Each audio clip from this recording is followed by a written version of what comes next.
Hi hello everyone. ఇవాళ మన గోకులంలో రాత్రి మాకి ఇక్కడ హనుమాన్ చాలీసా జరిగింది 27 సార్లు.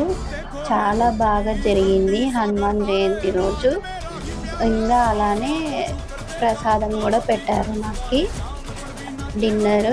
ఇంకా చాలా బాగా జరిగింది.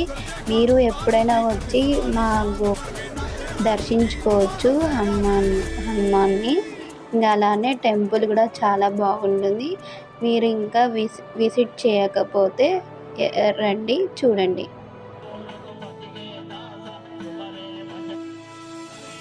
क्या करूं और क्या नहीं, बात किसी से कही नहीं, मौज मस्ती की आदत में